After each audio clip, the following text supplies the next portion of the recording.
This is Business, Equity, and Opportunities.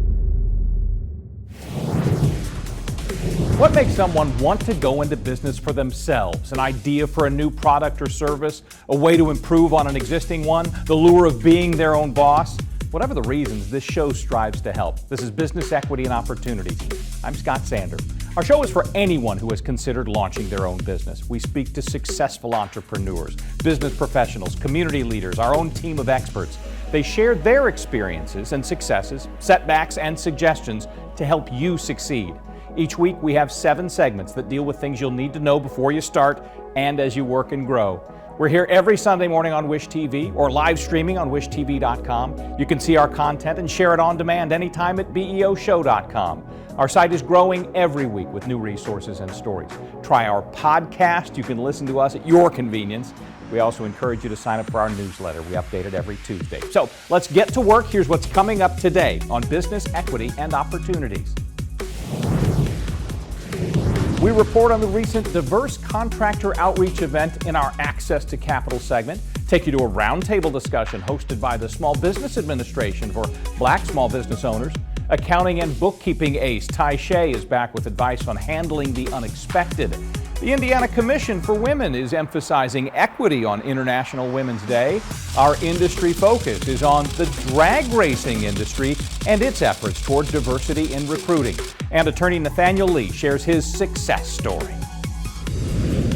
We're getting started by meeting a business owner who knows firsthand how much the Small Business Administration helps enable success.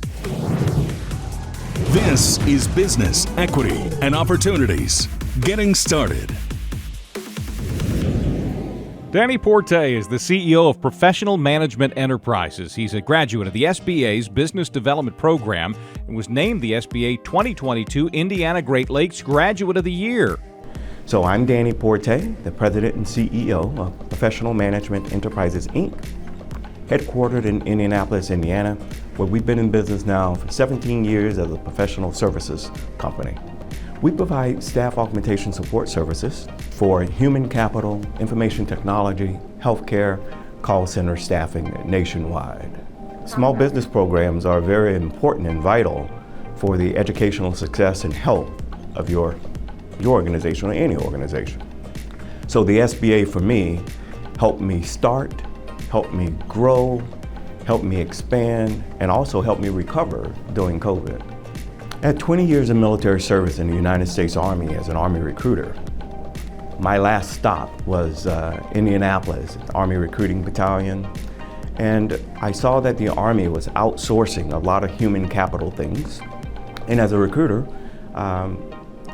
I knew that I had that entrepreneurial spirit, but I wanted to make sure that I could do something that was going to help others succeed in terms of college students and veterans. So staffing and resume writing and career coaching was my focus back then, 17 years ago. When you don't know what you don't know, education provides the knowledge, knowledge provides the power for us to succeed. So of course, the power of the internet and looking at the SBA and SCORE and other agencies that can help someone that never played in this entrepreneurial role. Again, the SBA, as I stated, helped me start, helped me grow, helped me expand, and helped me recover. You know, they have a 7J training program that allowed small businesses to take classes. One of the best classes that I can recall taking was the growth plan and strategy. It's a living document. As we all know that you gotta prepare a business plan, okay? Most people take those and put them aside. That growth plan was truly a living document that my executive team and I today still look forward to. We bring up quarterly and we're making sure that we're thriving the way that we desire to thrive. Let me start off by commending our governor, commending our politicians here, whether or not it's André Carson or Senator Todd Young, and the SBA and other mid-states, other programs out here that Indiana, to me, allows diverse business the opportunity to grow. As a service-disabled veteran organization and a minority business here in town, we have the opportunity to succeed through programs that a lot of other states aren't doing. So I see great potential as we have great clients here in Indiana. And what a better way to, from an economic impact, to hire some of the best men and women in our state and give them jobs that's exceeding minimum wage and allowing them to become the best that they can become as well. Growing up, single mother, raising 3, I was the baby of the group. You know what it feels like to not have ends meet. You know what it feels like to want to quit. Well, as a business owner today, I'm so fortunate to have clients like Anthem, like United Healthcare, Customs and Border Protection, Department of Homeland Security, Census Bureau, EPA. It is a pleasure watching consultants that work for us as a contractor get hired on directly by these companies. It's nice to see the professional coaching, mentoring, and development from these large agencies that want to grow their own talent as well. So it's no way that we would ever stop becoming a better us in order to assist our employees in becoming a better them. Getting Started, made possible by the Indiana Economic Development Corporation. If you'd like information about getting started in small business or any of our topics, we have links through beoshow.com. If you'd like to ask us a question, maybe appear on our show, send us an email, beo@wishtv.com. Coming up later, more on the SBA and its outreach to Black small business owners. Next, though, our Access to Capital segment looks at an outreach event from Indy Parks. Stay with us.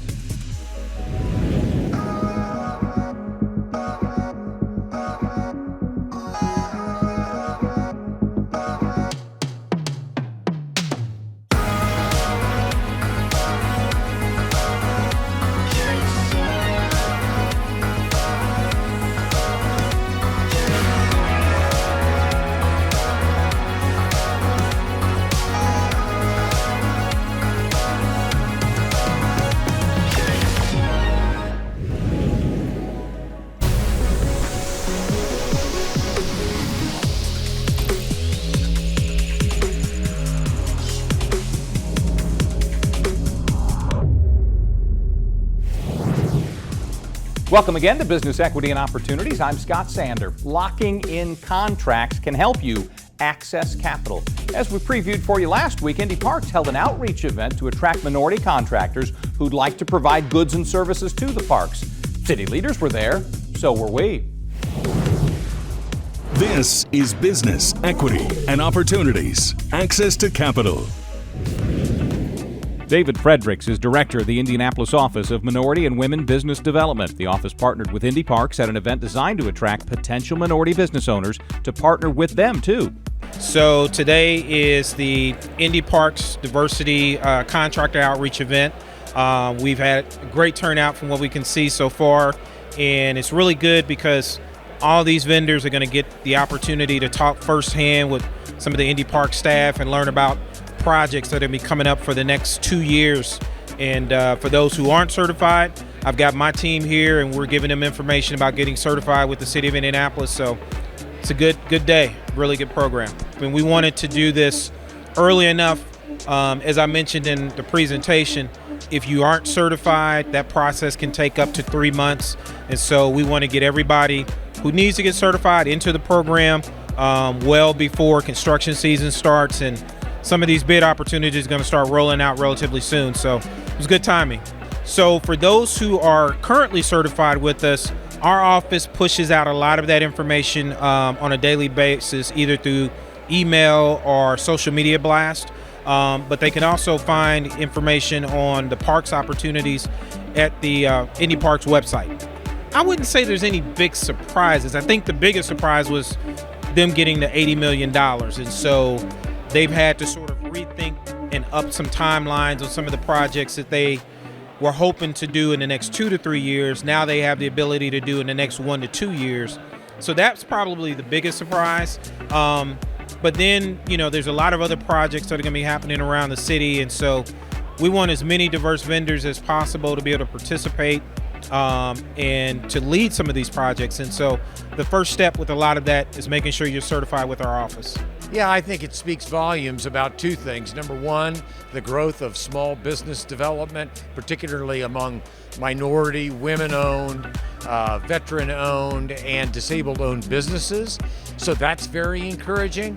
But it also has a double meaning of the city is doing a lot of business right now, particularly in the area of parks development, parks rehabilitation, and parks improvements. $80 million from the Lilly Endowment, over a total of $300 million are going into parks, which is good for the community because parks improve the quality of life and the quality of place that we all enjoy. Well, our office, with great intentionality, tries to be as available as it can be. As you heard several times, we'll answer your questions, we'll respond to your emails. We ask you to do the same for us. And I think that's the key, more and better communication so that more vendors know what's available. Some people are sometimes confused by the state has a certification process, the city has a certification process. Maybe sometime in the not too distant future, we'll be able to combine them both. That would certainly be, in my opinion, more efficient and effective. But small vendors, particularly minority-owned, women-owned businesses, need to know that if you want to work for the state has its own process. If you want to work for the city, it's a separate, distinct process. And the more they are aware of that, then the more capable they are to negotiate certification and start doing business. Yeah, I think the most encouraging single thing that has happened over the last 6 to 8 months is the East 38th Street corridor, where Cook Medical Group and Goodwill have combined to build a manufacturing facility in conjunction with the neighborhood.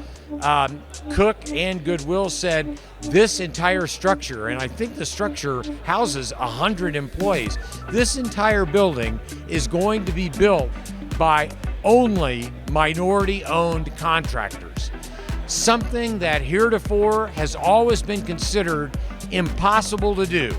They've just done the impossible on East 38th Street, and I'm very proud of that.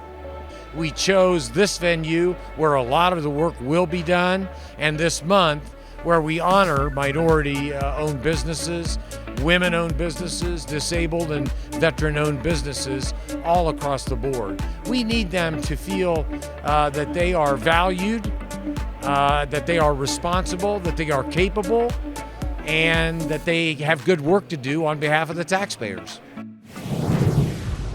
If you'd like to know more about Indy Parks or the Office of Minority and Women Business Development, look for a link on our website. It's beoshow.com. Coming up later, Ty Shea returns to explain how to handle unexpected financial issues. But first, when we return, more from the Small Business Administration. Meet you back here in 95 seconds. Every business is unique, and every business has a target audience. Circulus Digital Media can help you connect and grow your customer base with turnkey digital solutions that are nimble to reach a customer base that spans the globe. Pinpoint a specific audience down to the smallest details. No matter the size of your business, put Circulus Digital Media to work for you and get results.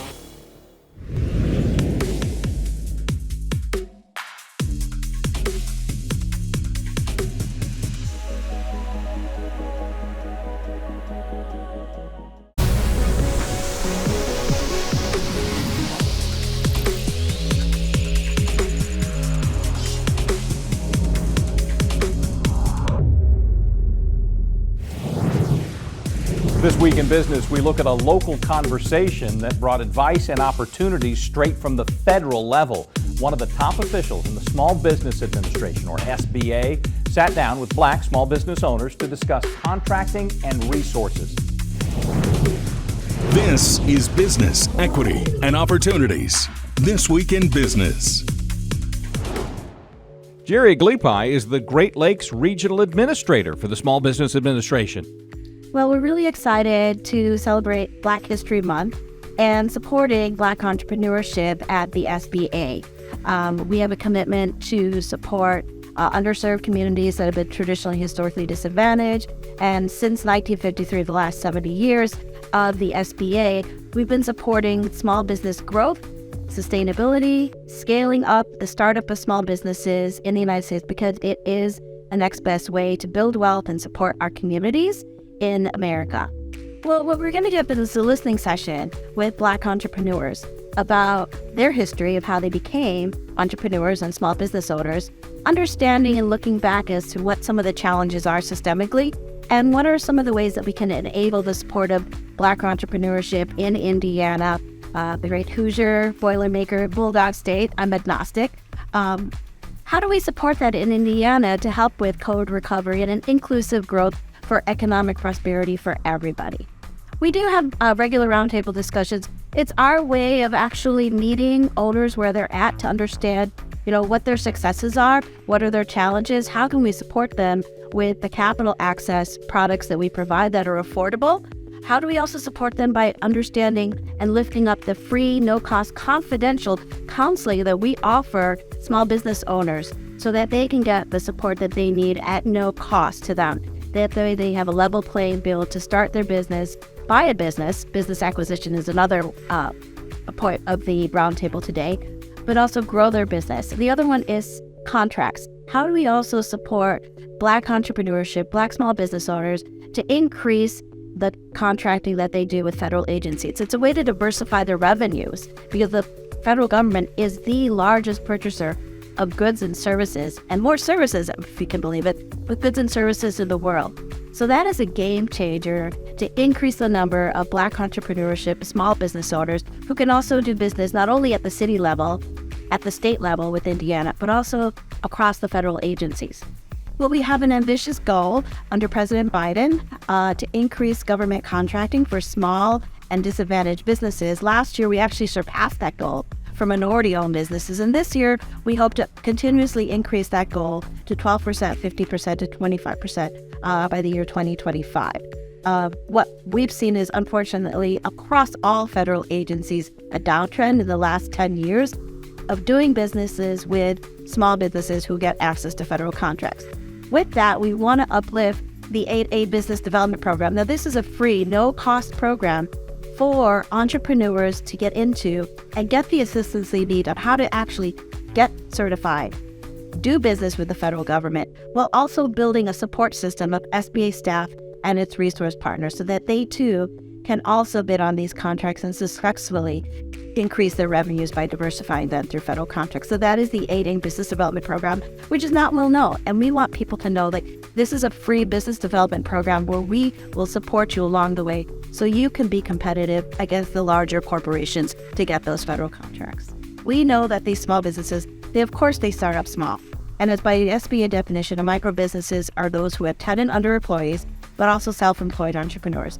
We want to help them get a more significant, strong start in starting their business or buying a business so that they can then grow to larger small businesses and create those jobs through manufacturing, through industries like construction, where they're going to also have the opportunity to compete for the billions of dollars coming through the pipeline through President Biden's bipartisan infrastructure law, through the Inflation Reduction Act, but also through the landmark CHIPS and Science Act as well, where there's going to be such a great opportunity for these small businesses to compete, to create products and services, and also get those contracts as well. But they do that through the no-cost, confidential business counseling that they can receive through SBA and its resource partners. It's one thing that we have been highlighting is oftentimes owners are reticent to share their business plan or to share their financials. By emphasizing that this is confidential and this is no cost, we want to assure them and build that trust with business owners, with SBA staff and its partners, so that they can have that confidence to build their bench as they go on their business journey and always rely on SBA and its staff on the ground in the field offices to support them. Well, the SBA was created to aid, counsel, assist, and protect. Personally, having also been a self-employed entrepreneur, it is the next best way to build wealth in this country for anybody next to owning a home. But people don't have to go it alone. The importance of SBA as the only federal government agency that at a cabinet level that supports all small businesses and committed to everything small business is a game changer for so many people who may not be aware of the Small Business Administration. A lot of people are because of the pandemic and the COVID EIDL and PPP, but we also realize that there's a lot of individuals who may not have access to us or know about us. So we really are leaning in to what President Biden calls making sure that everybody from the bottom up to the middle out knows about SBA, knows about our field offices, knows about our safe and affordable financing that they can get, even if their credit is thin, and the no-cost confidential counseling that they can get along the way. Here's what else is happening this week in business. The Indiana Commission for Women is planning an event celebrating International Women's Day, March 8th from 10 to 3:30 at the Indiana Government Center South Building. Features a panel discussion called Learn, Leap, Lean, and Lift, Embrace Equity. The event's free but limited to 350 people. We have more about this event in our Running Your Business segment later this hour. If your business relies on material handling, logistics, the supply chain, the ProMat 4-day conference in Chicago is less than 1 month away, starts March 21st. Organizers promise 900 supply chain suppliers will be there. For more information, visit BEOshow.com. Many of the key issues we talk about each week here are at the heart of an important community conversation last week on Wish TV. Our Health Spotlight Town Hall special centered on a concept that many cities and towns across the country now consider fact. Racism is a public health crisis. In Indiana, 6 communities have formally made that declaration, including Indianapolis nearly 3 years ago. More than 250 other state and local governments have done the same around the United States. In our special, voices from the Indianapolis Recorder and the Greater Indianapolis branch of the NAACP gathered with leaders of 4 of the top healthcare systems in Indianapolis: Community, IU, Eskenazi, and Franciscan. Through the effort, for the first time live on TV, those hospital leaders answered direct, difficult questions, including those our viewers sent in. You can see a repeat broadcast of the Town Hall Tuesday night at 7 here on Wish TV. If you are holding a business-related event that you'd like us to mention on the show, email us at beo@wishtv.com. Ahead, accounting whiz Ty Shea has tips on expecting the unexpected. You're watching Business Equity and Opportunities.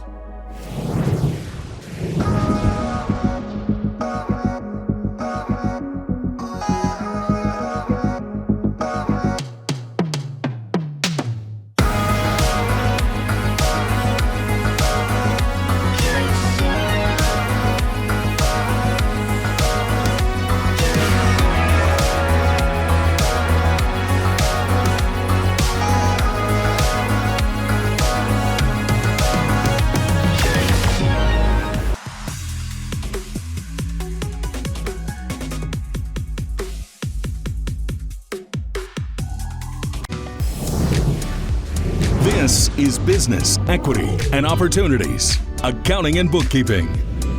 Welcome again to Business Equity and Opportunities. Accounting and bookkeeping is our segment. Frankly, today's topic is what to do when things don't go exactly the way you planned for them to. Ty Shea is the Chief Financial Officer of Circle City Broadcasting, parent company of the work that we do here on Wish TV and specifically Business Equity and Opportunities. Ty, thanks for being with us. This may be a tough topic. You ready? Thank you with us, Scott. All right, so presumably we always want everything to go the way we had planned, but sometimes with money, whether it be a vendor who gives a surprise or a supplier who says, oh, maybe that won't quite work, inevitably there'll be an abrupt change of direction, a crisis, if you will. How nimble do people need to be? How do they prepare themselves for the inevitable moment when things don't go quite right? Let's face it, as a business owner, that is just part of the job description, is damage control as things pop up, especially for a new business owner. I think if you talk to any business owner, they'll tell you that there are several fires a day that they're putting out that are unanticipated. And I think you just kind of get used to, rolling with the punches in a sense, that is just part of the ordinary course of business. What I found in my area, when things come up unexpectedly, communication is paramount in dealing with issues, whether that is speaking with vendors, right? One, like you said, a shipment that you were expecting to come in doesn't come in. Well, a good way to make sure it comes in as soon as possible is to maybe be the squeaky wheel, checking in. Hey, when are we going to get this? We really need this. Staying top of mind with that vendor. If there is some reason why a customer, we are unable to deliver what is needed to a customer, best practice over the years has taught me being out in front of that and being honest with the customer goes over 5 times better than trying to apologize on the back end and maybe looking a little bit foolish for not having anticipated or communicated that issue, especially if you had a pretty good idea that it would occur in the first place.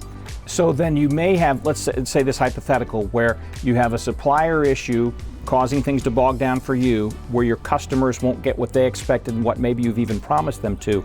It occurs to me there may be another party that needs to be made aware of some of this, and that might be those who are your partners, your financial backers, maybe your bankers. Are there times where you have to loop them in and say, listen, gang, we may have this handled, but I don't want this to catch you unaware?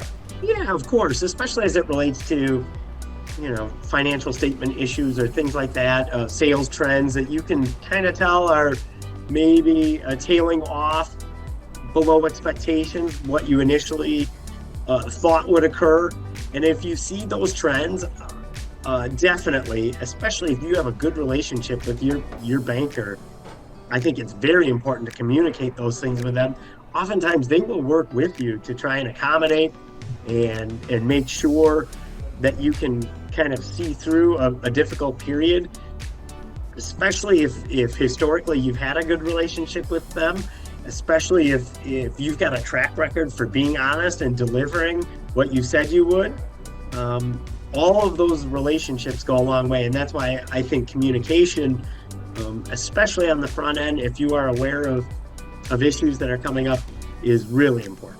When you talk about somebody who may be a successful business owner, they typically, not always, but typically would be somebody who likes to have some measure of control over their environment. And so, for instance, I'll tell on myself, if I am working on a project down in the basement, I accidentally knock a hole in the wall, I'll patch the wall, I'll paint it, and hope Mama never noticed it. In a financial world, though, are there dangers with acting like that never happened? You kind of have to keep sort of an honest ledger of everything so that when you go back, there's no question. Got you. Yeah, your reputation is based on, how truthful and forthcoming you are. And I don't think that is limited to the financial world. I think that applies to business and far beyond business. And so, yeah, your word is your bond. So it's very applicable in my role, but I think it extends far beyond any limitations to just our interaction here. No question. All right. So important in accounting and bookkeeping. If anybody asks, the hypothetical I gave you was just that, a hypothetical. Okay. Exactly. Taishe, thank you. Thank you, Scott. Appreciate it. For more information about accounting and bookkeeping or any of the topics we cover here, visit beoshow.com. When you're there, sign up for our newsletter that we update every Tuesday. And don't forget to subscribe to our Business Equity and Opportunities podcast. Listen whenever you want. Coming up, we head to Raceway Park to talk to John Force Racing about a race to diversity. And International Women's Day is coming up soon. Those stories just ahead. Every business is unique, and every business has a target audience. Circulus Digital Media can help you connect and grow your customer base with turnkey digital solutions that are nimble to reach a customer base that spans the globe. Pinpoint a specific audience down to the smallest details. No matter the size of your business, put Circulus Digital Media to work for you and get results.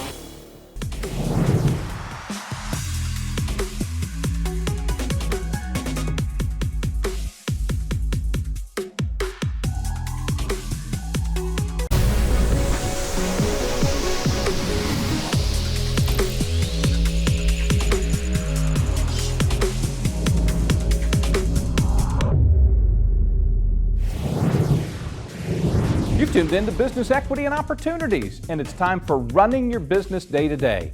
International Women's Day is March 8th. Here's how one Indiana organization is planning to celebrate. This is Business Equity and Opportunities, running your business day to day. Melissa St. John is the CEO and owner of Relocation Strategies. She'll be involved with a panel discussion on equity at International Women's Day, presented by the Indiana Commission for Women. So I'm on a panel, and there's going to be 4 panels, which I think is just really exciting. This day is for all women. It is for women that want to learn, they want to be led, they want to be lifted up. And then the last L is for people that lead. So there's all different types of women on these panel discussions, and I think everyone is going to have an opportunity to be uplifted and gain a lot of insight. The conference is being put on by Indiana Conference for Women, and this is just such an honor to be a part of this day. I think that all these women are leaders in our community, so I think everyone's going to gain from this day. When I was younger, I didn't have events to go to like this. I didn't have anyone to look up to. I didn't have an older sister. I didn't have a mother that encouraged me to do business on my own. So I think that the younger generation, even older women as well, if they want to start a second career, it's nice to have other people encourage and give examples so that we can emulate what they're doing. So for instance, the panel that I'm on, I'm going to be talking about my business in terms of like I don't want to say the bravery, but just what it takes, the grit, the passion, the perseverance, and everyone there may not be wanting to start a business. There's going to be other women that are going to be talking about their stories, they're blazing the trail, and you may look up to someone like Melissa Prophet and say, how is she this, great, attorney at Ice Miller, and what's her story? So there's just so many women that have so much to say. I think that if you're in your daily routine going to work, this is just a nice, refreshing change to get uplifted. So Relocation Strategies, I have owned the business for over 16 years, and it has evolved and changed over the years. Been through basically 2 recessions, and so when you're a small firm, you have to be nimble and you have to adjust. So we're doing a lot of things. We've been helping people reimagine their workplace because of the shortage of people coming back to the office. So a lot of firms are making a lot of changes right now. So we help with workplace surveys, we do space planning, interior design, we're partnering with architecture firms, but our real claim to fame is move management and helping people with furniture and reuse. I think that the employees are going to have the loudest voice. So coming out of this whole pandemic, the loudest voice, because obviously we're having a workforce shortage. So employers need to realize that we have to listen to what they need. And so like, for instance, this room right here, this used to be I'm just going to say it, a stuffy conference room. And I said, let's turn this into a living room because it's much more comfortable to come in here and have a discussion or a review. And that's what people want. They want it. It's more of you have residential and then you have commercial. And so the new word is residential. It's making it more comfortable. So if we can get people to want to come back into the office, then they will come back and we will have more productivity, the culture will rise, everyone wins. My business, I will share with you, I'm absolutely thrilled to be in Indiana. The firms that are here that are very friendly to diversity, equity, and inclusion. They want to have minority spend, they want to have WBE spend. I will tell you right now that my business, 70% of my business is because I'm a WBE. So I'm very blessed, but I've worked very hard to let people know what services we offer. But some of our big clients, it's a win-win for them because they're getting spend on a small woman-owned, and that's a part of their mission. So, clients of ours like Delta Faucet and Citizens, and so it's a win-win for everyone.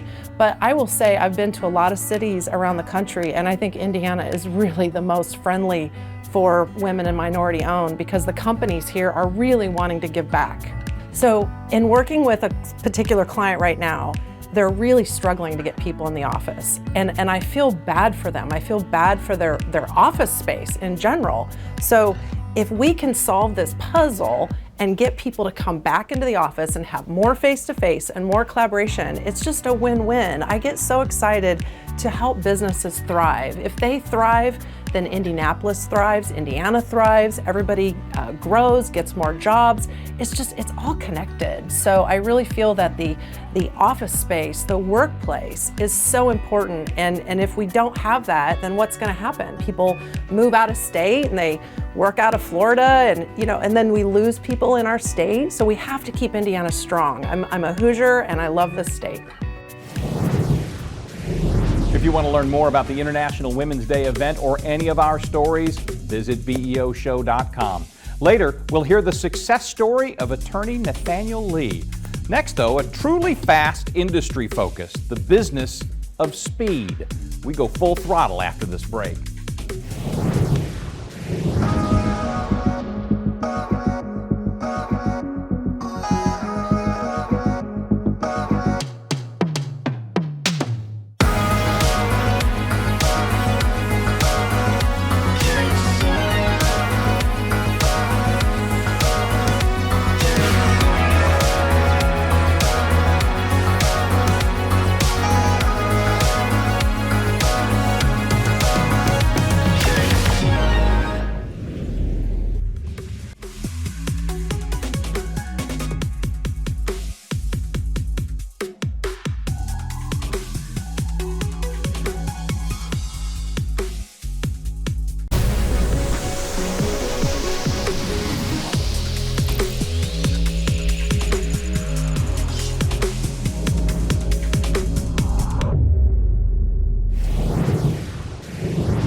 Welcome back to a fast segment of Business Equity and Opportunities. Time for industry focus. Motor racing draws all kinds of adjectives: exhilarating, exciting, thrilling.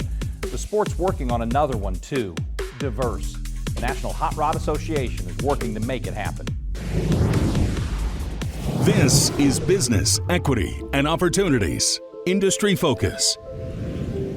Jimmy Godfrey is a member of drag racing's John Force racing team. He discusses the drag racing industry and its efforts to recruit more diversity in the workforce. We are at the starting line of Indianapolis Raceway Park.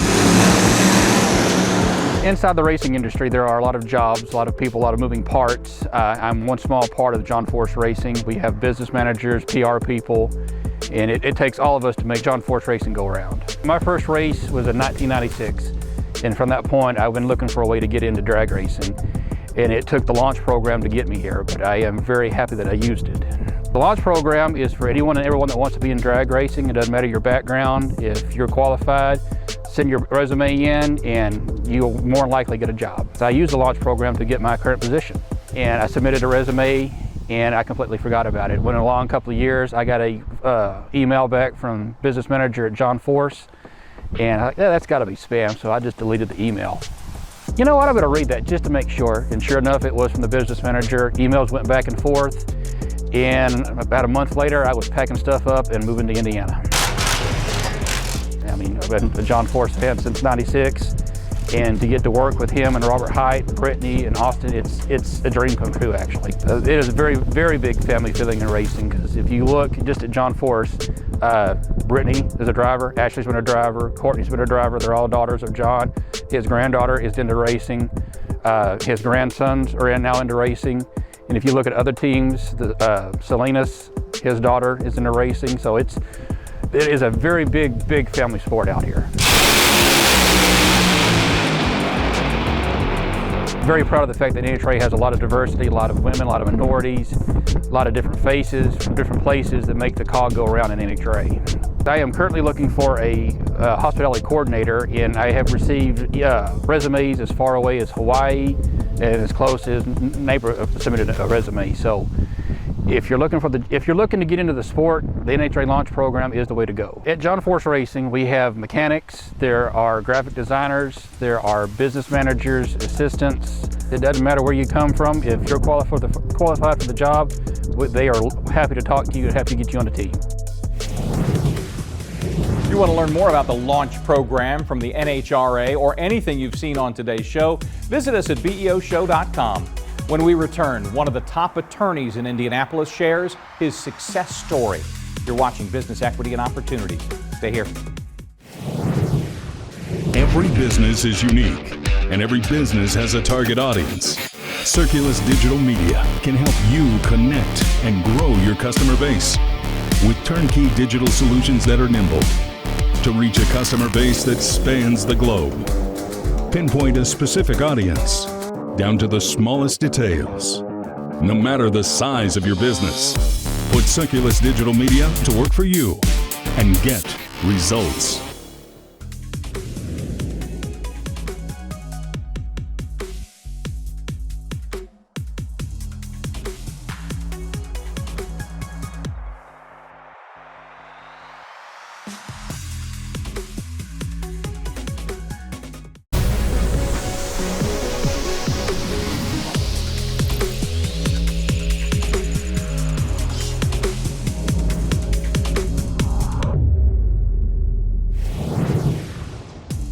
Every week on Business Equity and Opportunities, we wrap things up with our success story. This week, it's from one of the city's top trial attorneys. He's had more than 30 years of experience. And as a business owner, he's still expanding and about to open a new downtown office. Meet Nathaniel Lee, attorney at law. This is Business Equity and Opportunities Success Story. I had a childhood friend that became a lawyer, and we grew up, we didn't have, we were poor, didn't have any resources. But one of my friends became a trial lawyer and became one of the tops in the country, and all of a sudden, in a few years, became a multimillionaire trying case after case. And then, so, he was a guy from the neighborhood. I'm thinking, what the heck? This guy could do it. And so I was able to get a scholarship to go to the University of Georgia Law School. And at the time, the University of Georgia had a path that included overt segregation. So the law school apparently got the threat of lawsuit. They started admitting African Americans back in the 70s. And I was a recipient of the fact that the people lawsuit, and they went out and selected people that had outstanding academic backgrounds, and they gave us full scholarships. So I was recruited, and just based upon my prior background. The 3-year program took me 2.5 years, and then I had gotten a master's degree. I was in a 2-year program. It took me 1 year to get my master's in the 2-year program because I took, like most people take 15 hours, I took 21 to 24 hours. It prepared me for the real world. I took bankruptcy courses and all the court courses, and they became very important. And so if I'm representing a small business, because I have a broad-based knowledge, I took all those extra courses, I have knowledge in almost every practice area. Before I was a lawyer, I worked for an insurance company, and I was in their MBA program. And so I knew about marketing, and I was a certified financial planner. So the advantage that I had, I worked for the court system as a bailiff. So I prepared myself by learning how to do things in the courtroom. And as a bailiff, I looked at all the documents. In those days, all the legal documents in lawsuits were filed with the court. So I had to see all these documents. And so before I entered the practice, I would make copies of documents I needed for complaints, discovery, and things like that. So I had an entire folder of documents to learn from. Plus, the judge allowed me to do all the jury trials. And so I got to be outside the door when the jury would be deliberating. And I learned quickly the things that turned jurors off. It became a science for me. And so I got in bar groups, and I started doing seminars with the best trial lawyers in America. So all the lawyers you read about on TV, I probably intersected with them in my career because I did these seminars. And so the net result is that it developed your skill set to win cases. I started practicing with some lawyers right away. They were a group of African American lawyers, but they were an association, but they listed as a firm. And because I wanted to try to expand my skill set. But after a year of being there, they broke up. And so I then decided that I would start to build my own law firm. And so I started adding on different pieces each year. And so by about 2000, we had 3 offices and about 65 employees. Insurance training I had, that gave me the background to be a successful lawyer because I did financial planning, I learned marketing techniques. So every aspect of insurance, I got trained in that, from doing claims, marketing. And so that knowledge is what catapulted me in the position to develop a law firm. Property that we purchased is just perfect. It's, I think it's one of the nicest property downtown. We're gonna be located at 531 East Market Street. It's just a lovely facility. You got to come by and see it. We got some young, talented lawyers that are developing. I'm excited. And then my daughter, of course, she's been with me for a while. It's always good when your kid is with you. It's kind of interesting, a lot of people don't have that luxury. Marshall Carson has been with me since 1990, and Robert Fagley, our new name partners, he started here as a law clerk. And so he's been with me his whole professional career. He's only worked at my firm. And he's probably one of the top lawyers in the country. He's just a very talented lawyer. I'm just glad that he's with us. And so we have some really talented lawyers now. Our focus is back to where I started. We're now focused on doing jury trials. And that's the number one thing I do. And we've had probably one of the best success rates in our state in terms of jury trials. And that's what we primarily do. That's our time this week on Business Equity and Opportunities. Thanks to all of our contributors who've shared their stories and insights. We hope you found their information useful, maybe inspiring. If you need more information, find it on our website. It's beoshow.com. You'll find past segments from each of our 7 weekly topics. You can listen and subscribe to our Business Equity and Opportunities podcast on the All Indiana Podcast Network. Sign up for our newsletter. It's updated every Tuesday, so read then.